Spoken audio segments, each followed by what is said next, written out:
The young man and the young woman looked even younger than their years as they left the offices of Country Properties Limited with a few orders to view in their hands.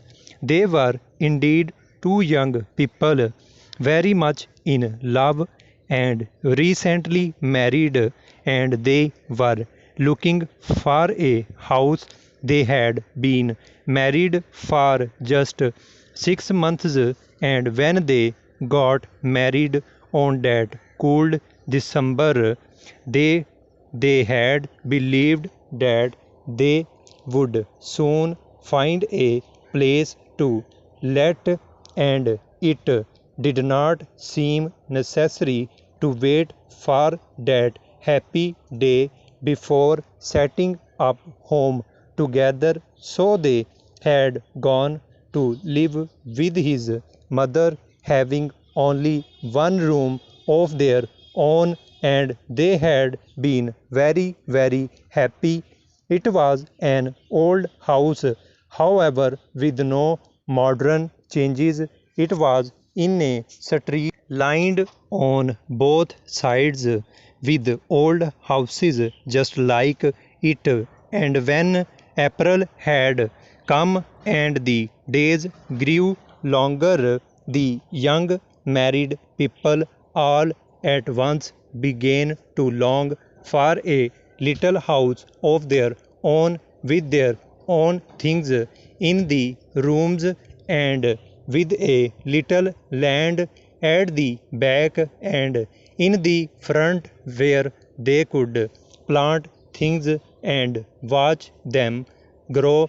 It did not seem very much to ask, yet it was something that was being asked by thousands of other young people. There seemed little enough hope of their being able to get such a place because all the small houses were for sale and not to let, and they had no capital.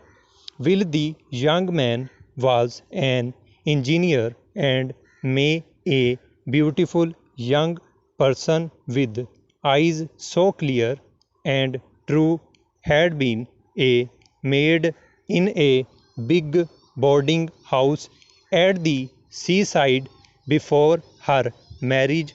Neither of them had had any opportunity to save money and to buy even the smallest house. It was necessary to have some capital to put down for the first payment.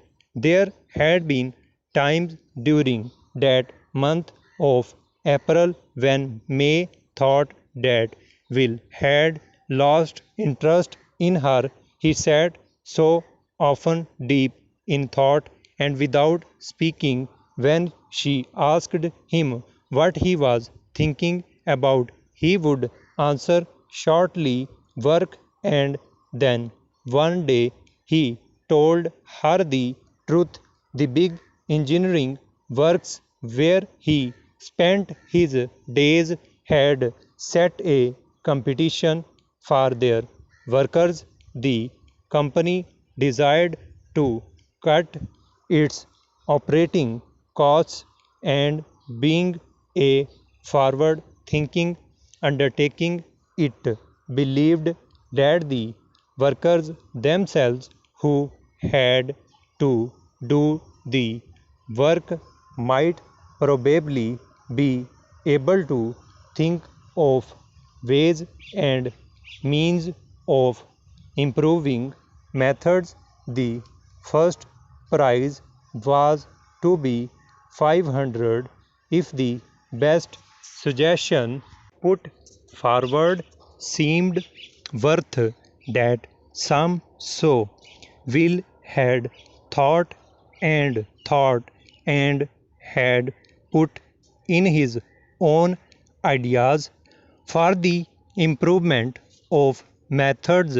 The following day he told May the employees were to learn who had won the prizes.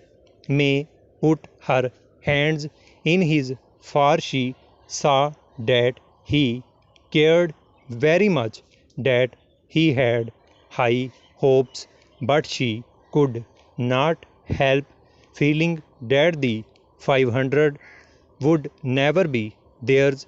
She was wrong.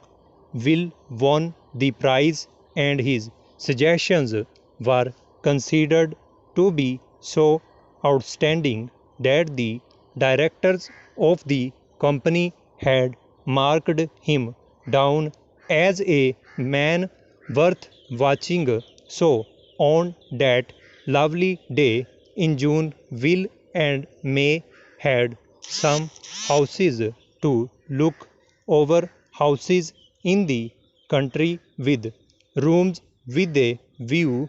The first of the houses turned out to be much too large. The house was cheap, but it was old and would need much money spent on it before it would be any good at all. The second house, on the other hand, was too small. It was a pleasing little place, very clean and well planned, but far too small. May was beginning to have a heavy heart. Perhaps even with the money in the bank, it would still be impossible for them to get a house to meet their requirements, and their requirements, she believed, were so simple. They walked to the third house. It was a little way out of the small market town of the principal street, and the road leading to it had not been made up. They had to walk carefully in order not to fall into the many holes that were in the road. Oh dear, this is no good, thought May, and then they saw the house set well back from the road. It was placed by itself in a wide piece of land. It was white, and the windows and doors were covered with clean blue paint. The windows were low and long, and the rooms inside were clean and light. The grounds had been well cared for. Oh, what a wonderful place! May cried, and she knew that she must live her married life in that house and in no other, and the hearts of those two young people were light, and they seemed to walk on air as they returned to the property office to put down some money and sign some papers. Full stop.